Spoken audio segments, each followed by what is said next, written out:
something about film is different.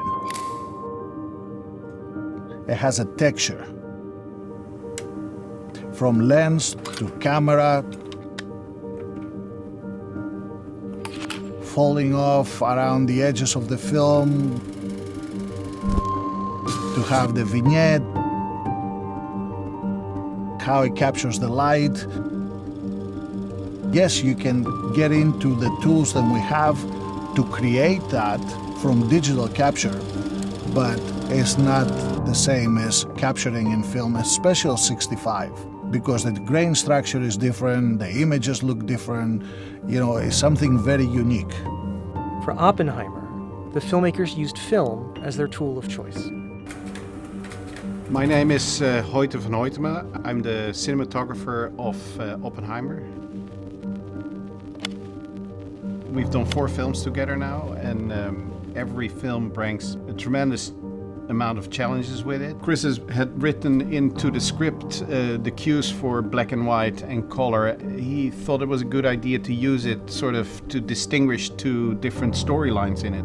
It started with having to ask Kodak and seeing if they were able to manufacture it. Of course, a very big ask from FotoKem. You'll find a lot of souls and a lot of spirits that are extremely willing to go the extra mile in order to do new things. We just keep progressively moving the format forward as the creatives demand.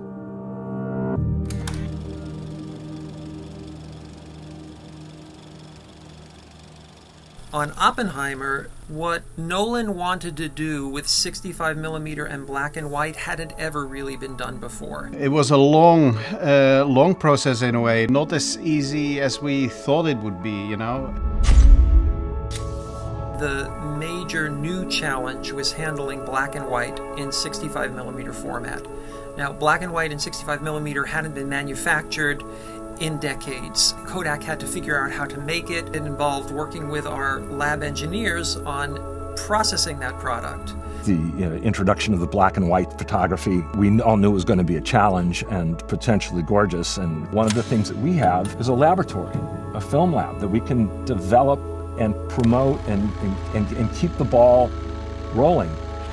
We'd never processed 65mm black and white before, and we had to figure out not only how to process it, but how to switch between black and white and color processing, which involved installing huge tanks in our lab where we could temporarily place all of the color chemistry while we were loading up our processing tanks with black and white chemistry, and vice versa. We had to learn during production. Like, we had to figure out how not to break the film while they were shooting this stuff. So in a way, you know, yes, it's innovation, and innovation starts, of course, with very vague ideas, and then a lot of great minds that readjust and adapt and invent the technology around it to realize those ideas.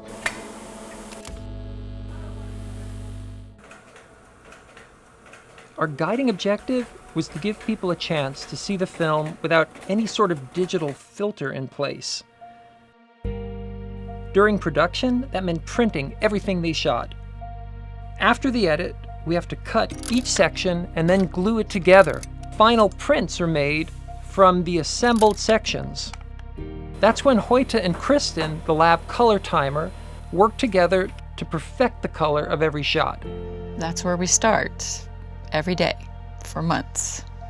I mean, Nolan's films are always like epic, like everything, every part of the process always seems to be so epic. He's always wanting to try new things and push the lab into trying things when we say we can't do them. He says, sure you can, and he's always right. We needed to finish this film on film. That required cutting the film together, where you actually have to frame accurately with a scissor, cut the film. There's literally a handful of people in the world who still cut negative.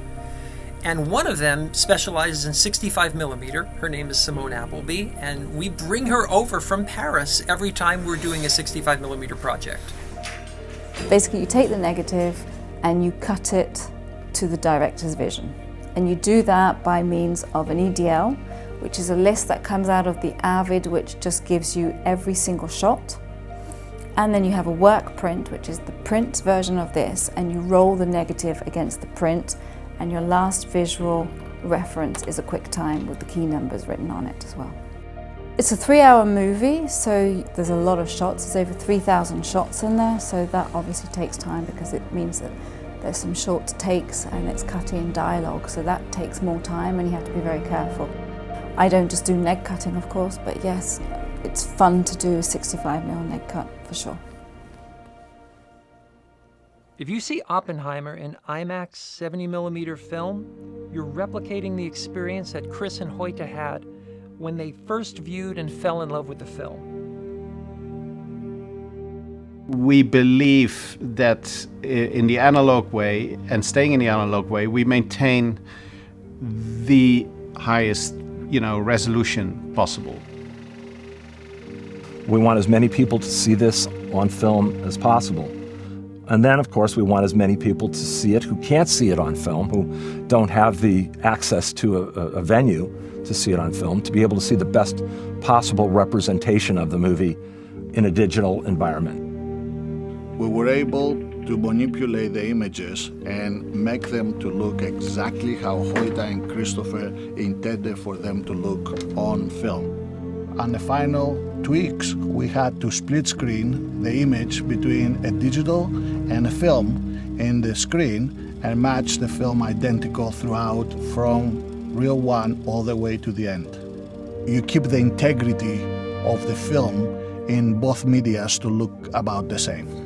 We probably spent about 6 months ahead to make sure all of the details were locked up in both the photochemical and the digital processes. All of the details were paid attention to.